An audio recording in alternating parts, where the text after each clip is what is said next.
안녕하세요. 비밀의 떨림 하늘나라의 복음서 마태복음서 16장을 오늘 나누고자 합니다. 저희가 마태복음을 나눈 지 18번째 시간인데요. 원래는 16장부터 20장까지 쭉 같이 나눴으면 좋겠다고 처음에 계획되었었는데요. 16장을 이렇게 보다 보니까 16장만 오늘 다뤄야 될 것 같아서 오늘 16장만 다루고자 합니다. 오늘 16장의 내용은 적대자와 신앙 고백을 하는 자의 사이, 어떤 차이가 있는지 우리가 같이 나눠보려고 합니다. 우선은 16장을 보기 전에 16장, 17장에 나오는 예수님의 이동 경로를 조금 보시면 좋지 않을까 싶어서 구글 앱을 통해서 이렇게 한번 찾아봤어요. 우선은 예수님께서 갈릴리 지방에 있었어요. 그래서 그냥 상정상 가버나움에서 출발하는 것으로 생각해 보았습니다. 그래서 가버나움에서 가이사라 빌립보까지, 베드로가 신앙 고백한 곳이 가이사라 빌립보인데 거기까지 가는 거리를 한번 이렇게 구글맵으로 측정해 보니까 한 53km 정도 나왔어요. 그래서 도보로는 한 11시간 15분 정도에서 12시간 사이로 걸리는 것 같습니다. 되게 먼 지역을 갑자기 예수님이 가신 거예요. 그러다가 17장에 우리가 잘 아는 변화산 이야기가 나옵니다.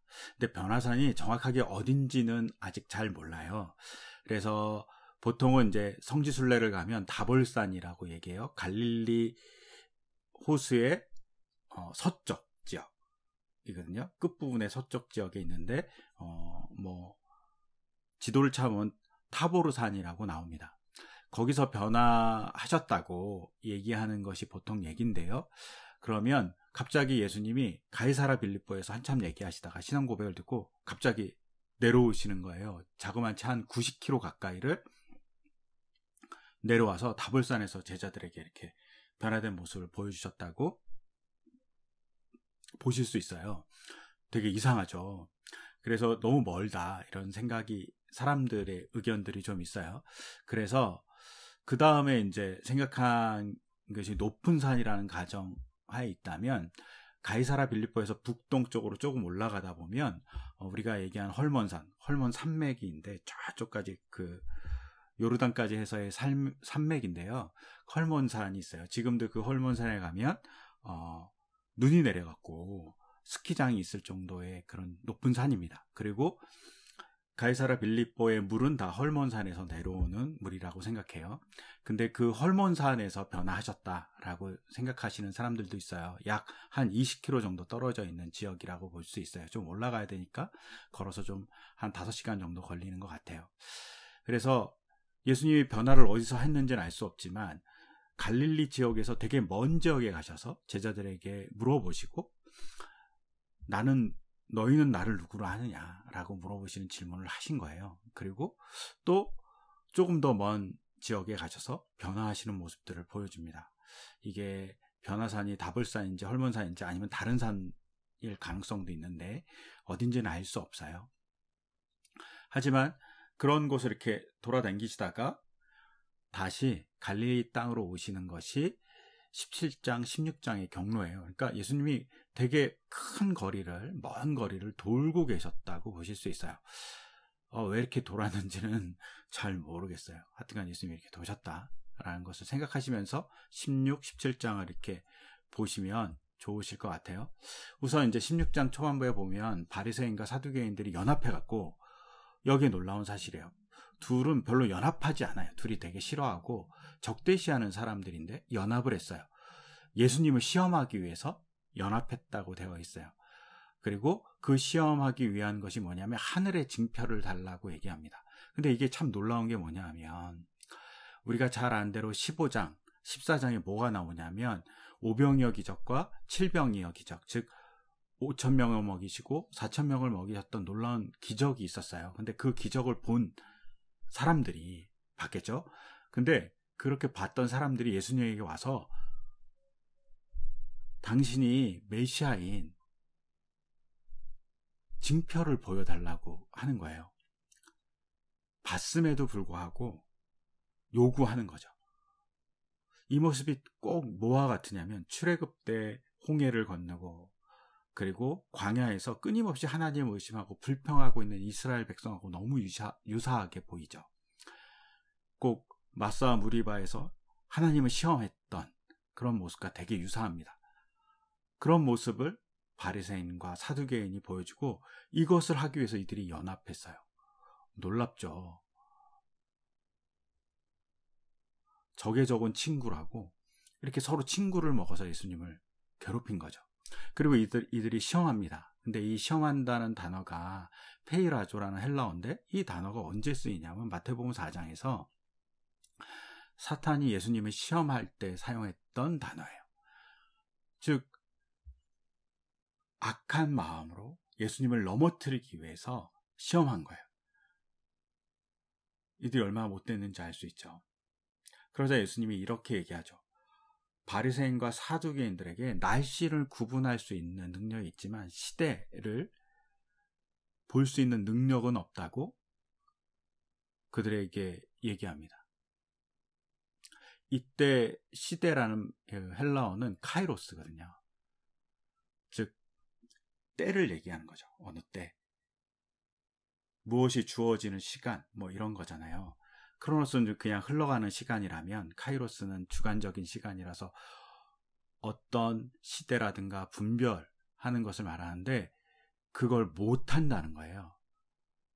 뭐 같이? 출애굽해놓고 끊임없이 애굽을 갈망하는 것 같이 출애굽이 해방이라는 놀라운 역사를 이루기 위해서 가는 시대의 흐름인데 시대의 길인데 그 시대를 보지 못하고 계속 애굽만 생각하는 그런 광야의 못된 백성하고 바리새인과 사두개인이 똑같다고 얘기하는 거예요.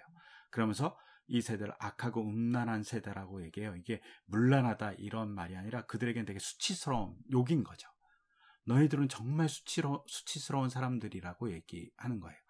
이때의 세대는 이제 시대 혹은 족속 혹은 민족 다 포함해요. 시간도 포함하고 족속도 포함하고.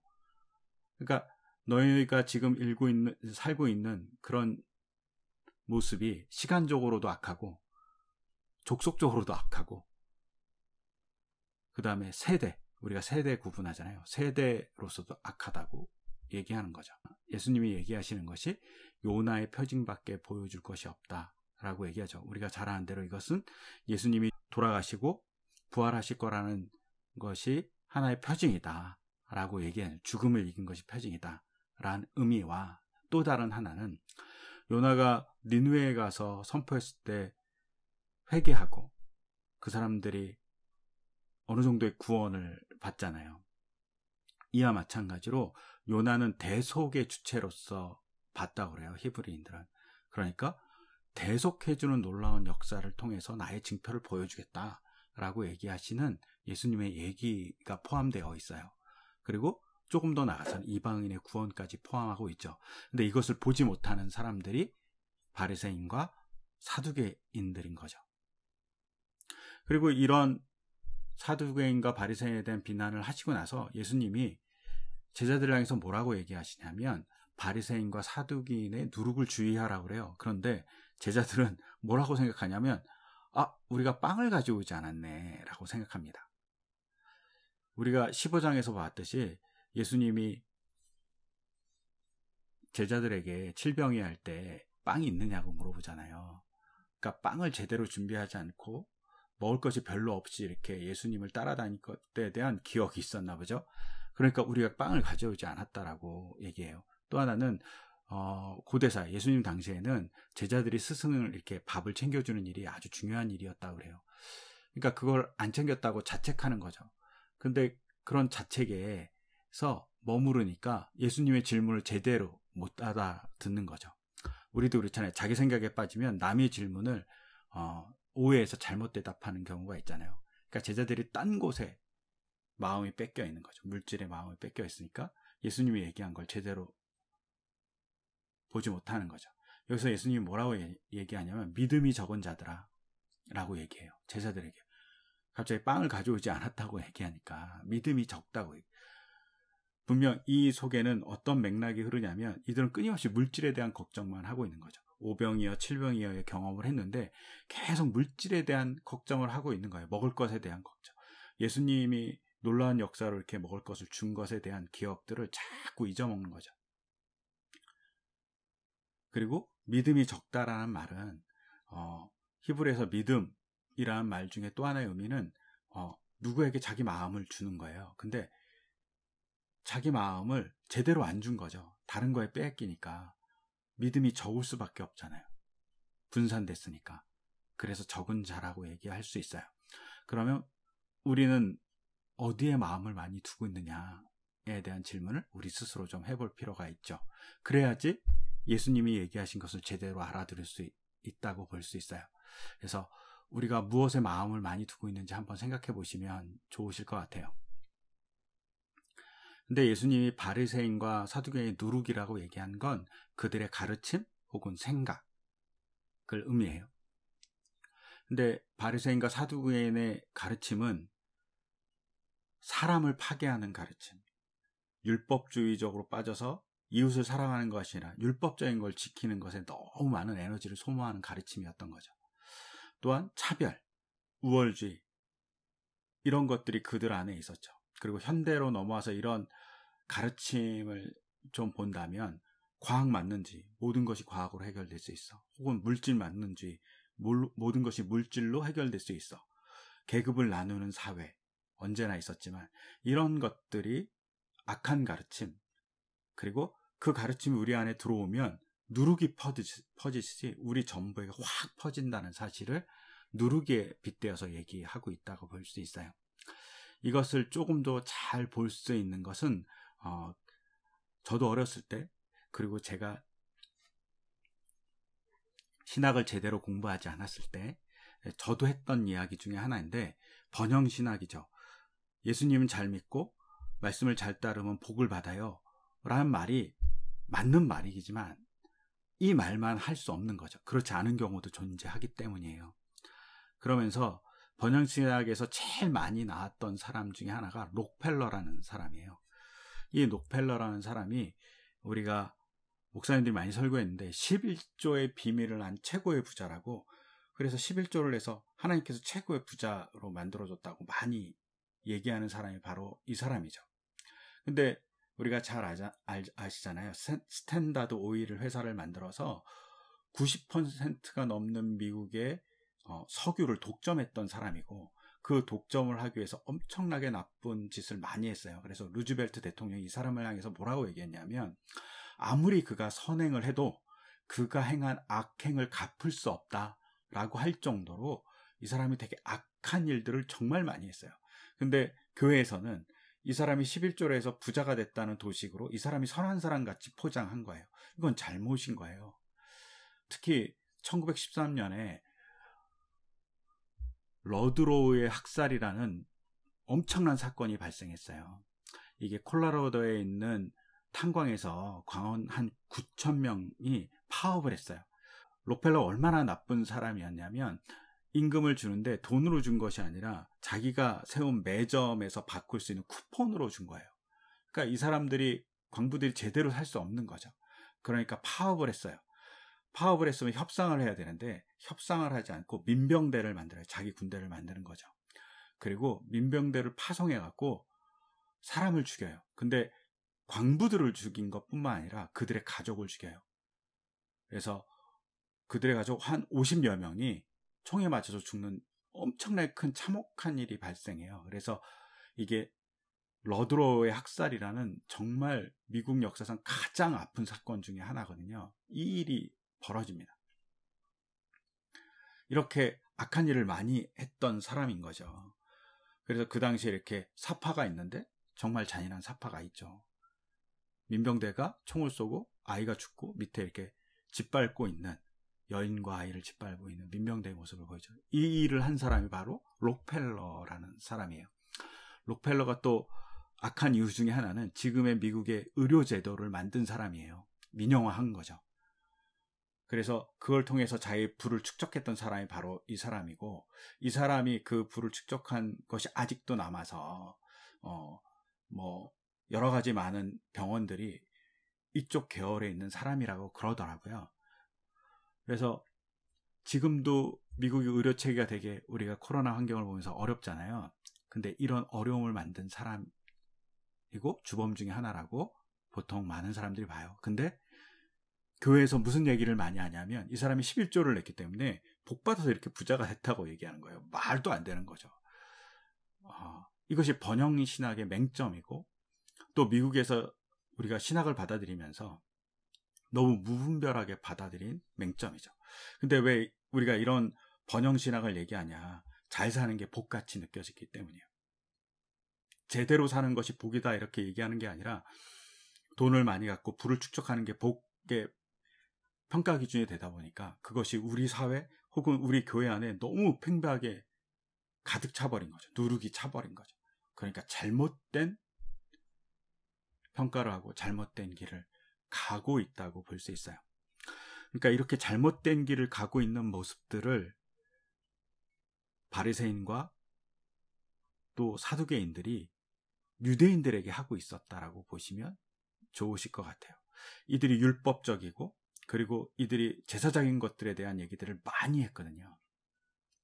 근데 이런 상황에서 예수님이 이 얘기를 듣고 어떻게 하냐면, 제자들을 데리고 가이사라 빌립보로 가세요. 가이사라 빌립보는 이제 우리가 저번 시간에 했던 분봉학 빌립이라는 사람이 만든 도시예요. 근데 이 도시가 워낙에 풍요로운 도시였던 거예요. 그래서 구약 성경에 보면 바알 갓이라든가 바알 헬몬이라고 나와요. 왜냐하면 헬몬산이 그 북쪽에 있었기 때문에 거기서 엄청나게 풍부한 물들이 흘러서 아주 숲도 이루고, 그리고 폭포도 있고, 그리고 신선하고 차가운 물들이 언제나 공급되는 지역에서 되게 풍요로운 땅이었던 거예요. 가이사라가 갈릴리에서 한 53km 정도 떨어져 있고, 여기에 엄청나게 큰 도시를 빌립이라는 사람이 만들었죠. 그리고 이 사람이 가이사라 빌립보라고 얘기한 것은 우리가 잘 아는 카이사르, 우리가 시저라고 얘기하는 사람에게 헌납한 도시예요. 그러니까 황제에게 헌납한 도시예요. 그래서 황제에게 헌납한 도시라서 가이사라라고 짓고 싶었지만, 가이사라가 또 이렇게 해변에 있기 때문에 그냥 가이사라 빌립보라는 이름으로 지었죠. 그리고 거기다 성전 같은 걸 되게 많이 짓고, 거기다가 여러 가지 많은 재래시설들을 지어요. 근데 그 재래시설을 지으면서 그 근처를 또 다른 이름으로 파니아스라고 그래요. 마니아스라고 하는데 이게 파니아스예요. 판의 땅인 거예요. 이게 판이라는 신, 우리 좀 그림의 옆에 염소 뿔 달고 이렇게 피리 부는 신이 있죠. 이 판의 도시라는 거예요. 왜 판의 도시라고 얘기하냐면, 여기가 야생이고, 또 숲이 있고, 또 골짜기가 있고, 나무가 되게 많이 우겨지는데, 이런 숲과 골짜기, 나무가 우거진 곳의 신을 아마도 판이라고 얘기한 거예요. 판이라는 게 상체는 사람이고 하체는 염소인 그런 신이거든요. 근데 이 판이 모두라는 뜻이라고 그래요. 이 모두라는 뜻이 모두를 가졌다는 거예요. 인간의 속성과 동물의 속성 모두를 갖고 있다라고 해서 판이라고 얘기했고, 이게 뭐 우리 요새 팬데믹 하잖아요. 이렇게 전체적으로 퍼지는. 근데 이게 모두를이라는 게 판인 거예요. 그래서 이 지역에 그런 아름다운 숲도 꾸며져 있고, 그래서 파니아스라고 이름을 지었다라고 그래요. 근데 이제 여기 직접 이렇게 딱 가보면, 가이사랴 빌립보에 딱 들어가면 이렇게 사진에서 보듯이 이렇게 시내가 엄청나게 맑은 물이 흘러요. 이런 곳이 별로 이스라엘에서 저도 본 적이 별로 없거든요. 성지순례에 갔을 때. 근데 엄청난 물이 흐르는 것을 볼 수 있어요. 딱 들어가자마자 이제 그 가이사랴 빌립보라는 그 관광지를 들어가자마자 이런 엄청난 물이 흐르는 곳을 딱 맞닥뜨리게 돼요. 그리고 그 끝에 쭉 올라가면 이 절벽에 이런 곳이 이렇게 있어요. 근데 왼쪽에 보시면 동굴이 있잖아요. 그리고 군데군데 이렇게 파인 데가 있습니다. 판은 동굴의 신전을 만들었다 그래요. 그래서 동굴이 있는 곳에 판의 신전이 있고, 원래 판은 신전을 잘 만들지 않고 동굴을 놔뒀다라고 해요. 그래서 동굴을 꾸몄는데, 이 지역에 이런 놀라운 제단이 있었던 거죠. 그래서 지금은 이렇게 폐허지만 이런 시설이 나 있고, 성전 터들이 남아 있는데, 이것을 조감도를 대충 보면 이런 식으로 만들어졌을 거라고 생각하고 있어요. 이게 복원도인데 아까 전 왼쪽에 굴이 있었잖아요. 판에 동굴이 있고 그 앞에 아우구스도 신전이 있고 그다음에 그 옆에는 판과 ним프의 뜰, 신이죠. 그 뜰이 있고 그 옆에는 제우스, 중앙에는 제우스 신전이 있고 또 옆에는 오른쪽에는 판과 염소들의 판이 염소니까 그런 신전들이 가득 꾸며져 있는 지형에 신전이 되게 많고 신상이 엄청나게 많은 지역, 물이 흐르고 이곳에서 예수님께서 제자들에게 사람들은 나를 누구라 하냐, 너희는 나를 누구라고 생각하냐 이렇게 물어보셨다는 사실을 보면서 여기를 보실 필요가 있어요. 그리고 여기 보시면 이런 식으로 이렇게 동굴을 파서 벽을 파서 이렇게 신상을 놔뒀던 곳들이 군데군데 되게 많이 있습니다. 그리고 그 앞에는 우리가 배산 임수라고 그러잖아요. 강은 아니지만 시내가 엄청나게 맑은 물이 엄청나게 흐르는 것을 볼 수 있는 지역으로 되어 있어요. 그리고 그 밑으로 내려오면 바니아스, 이게 폭포가 있어요. 거기 가면 엄청난 폭포가 있어요. 아마 제가 이스라엘 성지순례 하면서 본 폭포 중에 가장 큰 폭포였던 것 같아요. 수량이 제일 많았다. 엄청난 물이 흐르고요. 거기까지 이렇게 그 폭포 소리가 엄청나게 들리는 곳이거든요. 이렇게 해서 이 지역이 협곡이고 계곡이기 때문에 바니아스라고 얘기했다는 사실을 기억하시면서 여기를 보시면 좋은데, 이런 지역에서 예수님이 물어보시는 거예요. 사람들이 인자를 누구라고 하느냐? 그랬더니 제자들이 대답하죠. 엘리야라고 그러기도 하고 예레미야라고 예언자 가운데 하나라고 얘기합니다. 라고 얘기합니다. 즉 예언자로 보고 있다는 거죠. 사람들은 메시아로 아직 인식하지 못하고 있는 거죠. 그러자 예수님이 뭐라고 얘기하냐면 너희는 나를 누구라고 얘기하냐, 부르냐 이렇게 물어보니까 베드로가 이렇게 얘기합니다. 살아계신 하나님의 아들 그리스도이십니다 라고 대답해요. 그래서 크게 세 가지로 구분할 수 있잖아요. 살아계신, 그리고 하나님의 아들 그리스도입니다. 살아계시다는 것은 뒤에 있는 판의 신전, 제우스의 신전은 다 돌이잖아요. 죽어 있는 거예요. 그것과 대비되는 거죠. 살아계시다. 신전과 대조되게 돌이 아니신, 지금도 살아서 역사하시는 하나님이시다. 구약에 끊임없이 나무로 만든 돌로 만든 건 다 그냥 우상에 지나지 않고 생명이 없다고 얘기하잖아요. 그 고백이 여기 담겨져 있어요. 그건 돌에 지나지 않습니다 라고 얘기하는 거죠. 그리고 하나님의 아들이라고 얘기하죠. 즉 하나님의 사람이라고 얘기하고 하나님 같은 분이라고 얘기하는 고백이 있고, 그분이 어떤 사람이냐면 그리스도라고 얘기하죠. 구원자로서의 고백을 하죠. 여기서 바리새인과 대조되죠.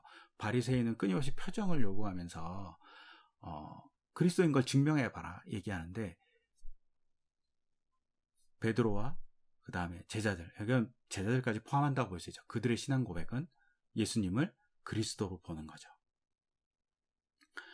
여기서 우리가 봐야 될 것은 이 고백이 어떻게 되냐는 거예요. 이들이 인식해서, 이들이 스스로 깨달아서 그런 게 아니라 예수님이 뭐라고 그러시냐면 너에게 이 사실을 알려주신 분은 하늘에 계신 나의 아버지시다 라고 얘기해요. 즉 인간이 스스로 인식할 수 없다는 거예요, 구원자를.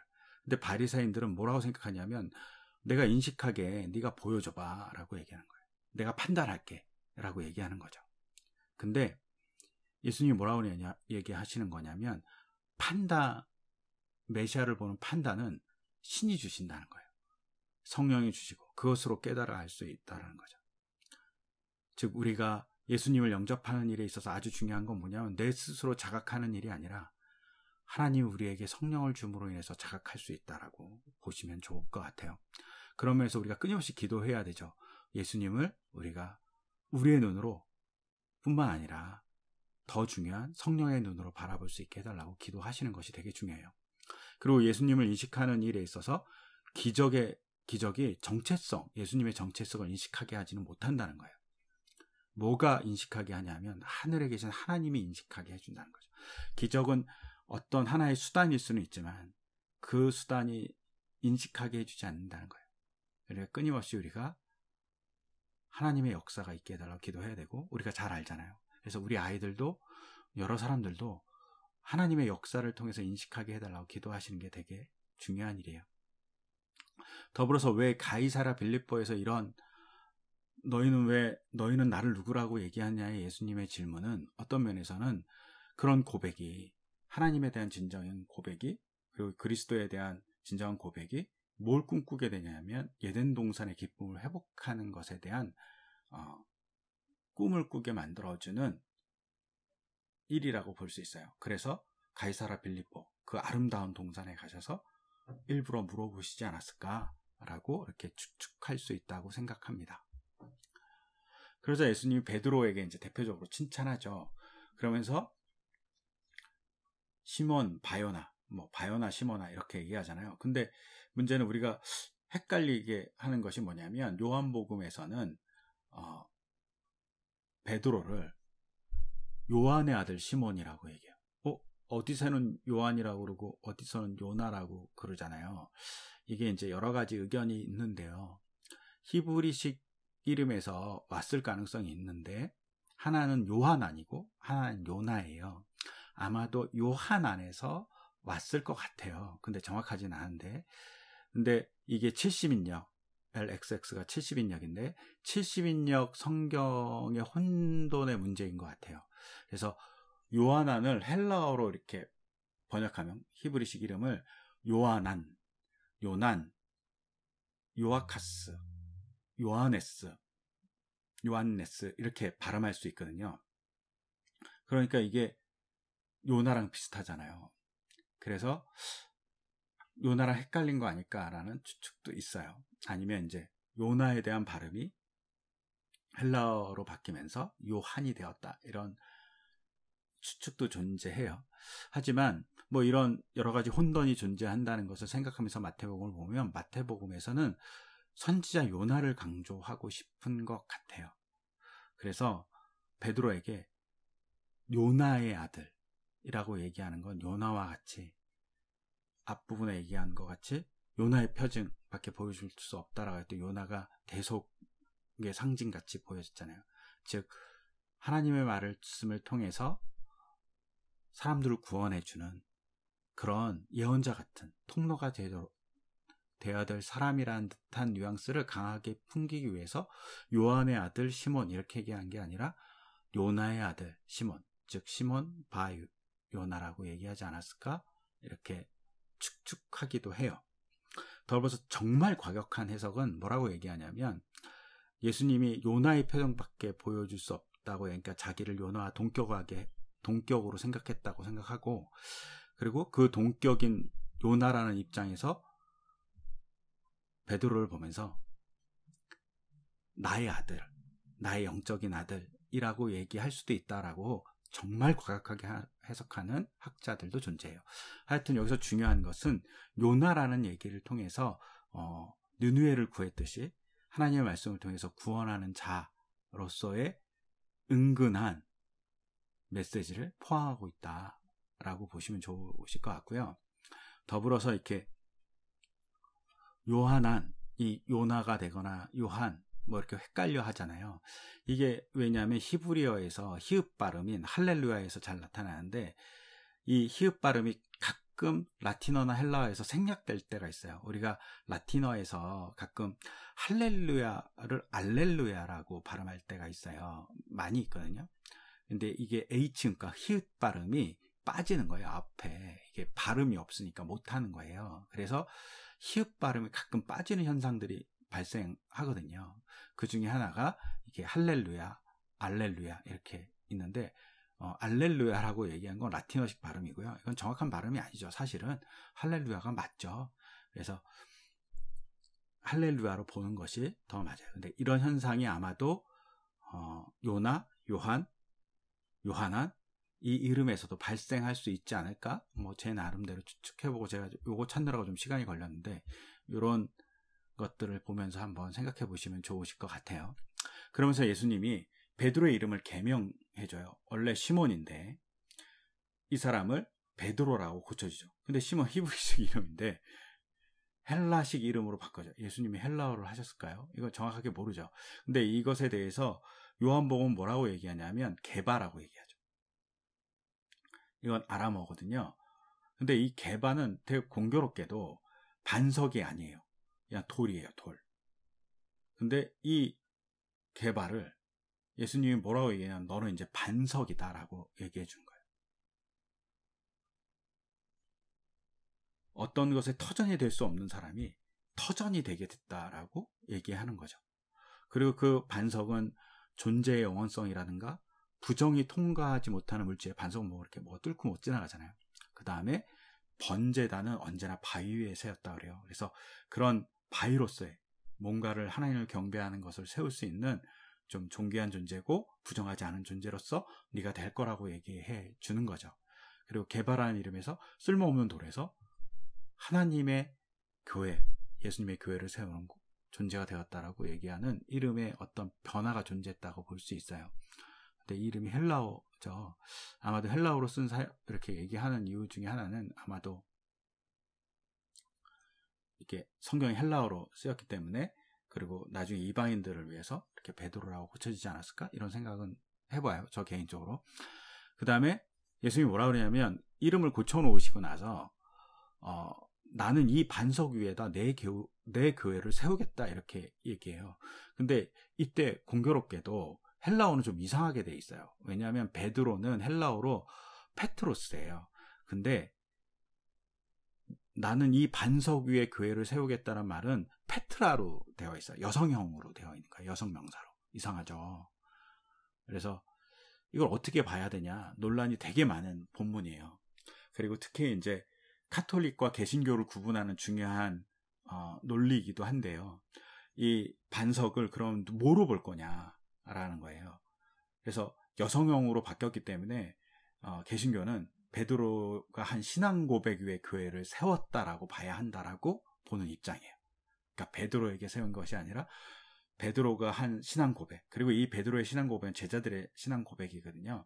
그 신앙 고백 위에 예수님이 교회를 세우겠다라고 얘기했다라고 보는 게 개신교의 입장이고, 천주교의 입장은 그 베드로라고 얘기한 페트라가 베드로다라고 얘기하는 거예요. 그리고 그 베드로를 계속 이은 사람들이 교황이다라고 얘기하는 거죠.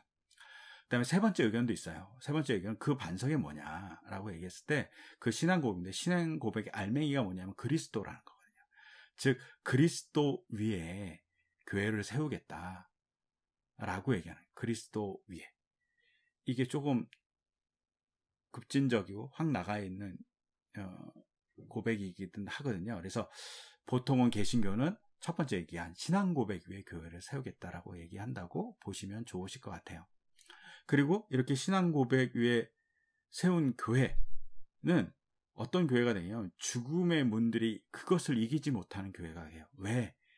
죽음의 문이라는 것이 죽어있고 지옥을 얘기하거든요. 그 지옥의 권세가 침범하지 못하는 곳이 되겠다. 왜? 하나님이 옆에 같이 계시니까 침범하지 못하는 곳이 된다라고 얘기하는 거예요. 살아계신 하나님 같이 계시니까.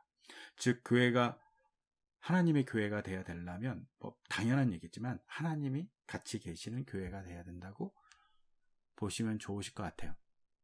그리고 베드로 계명한 다음에 뭐라고 얘기하시냐면, 그에게 이제 우리가 보통 그 왕이 열쇠를 갖고 있잖아요. 그래서 땅에서 매면 하늘에서 매일 것이고 땅에서 풀면 하늘에서도 풀릴 거라고 하니까 이게 무슨 전지전능한 마스터키 같이 이렇게 얘기하는데, 이 매이고 풀매에 대한 얘기는 두 가지 정도로 얘기할 수 있어요. 하나는 공동체 이론으로 받아들여질 거냐 말 거냐에 대한 얘기예요. 이거를 그러니까 반석을 신앙 고백으로 보면 그 신앙 고백을 받아들이면 공동체 이론이 되고, 받아들이지 않으면 공동체 이론이 되지 못하는 거죠. 즉 땅에서 그 공동체로서의 신앙 고백을 받아들이면 하늘의 하나님의 백성이 되는 거죠. 근데 그 공동체 고백을 받아들이지 않는다고 그 사람을 판단하면 이제 그 사람은 그 공동체에서 쫓아나고, 그 쫓겨난 사람은 하늘에서도 쫓겨난다, 이 얘기를 하고 있는 거라고 보시면 좋으실 것 같아요. 여기서는 그런 의미에서의 키예요. 또 하나는 맹과 품은 사실은 가르침을 의미할 경우가 히브리 문화에서 많아요. 그리고 기준, 매거나 풀거나 해야 되니까 그것이 기준이라는 거죠.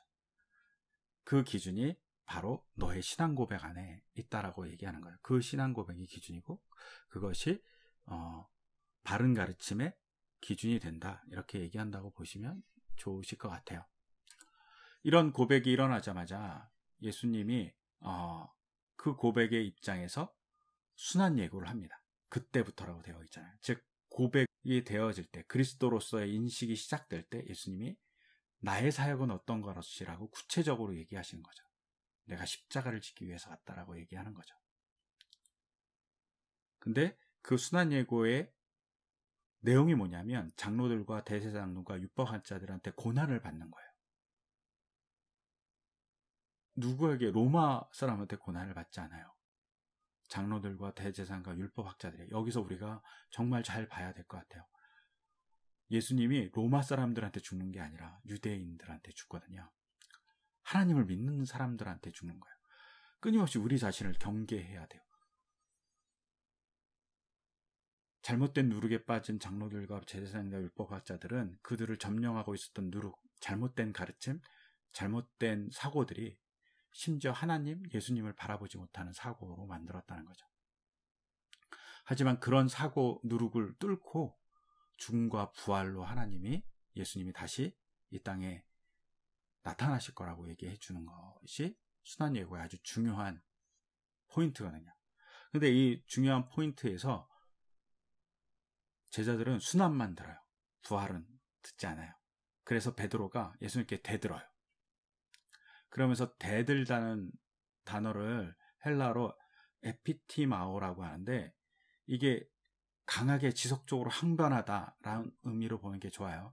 이게 꾸짖다라는 의미도 있거든요. 사실은 이제 예수님이 바다를 꾸짖거나 귀신을 쫓아낼 때 꾸짖거나 할 때 이 에피티마오라는 단어가 쓰여요. 그래서 윗사람이 아랫사람에게 얘기할 때 꾸짖다라는 말을 할 때 에피티마오가 쓰이는데, 또 다른 의미가 강하게 지속적으로 항변하다라는 거예요.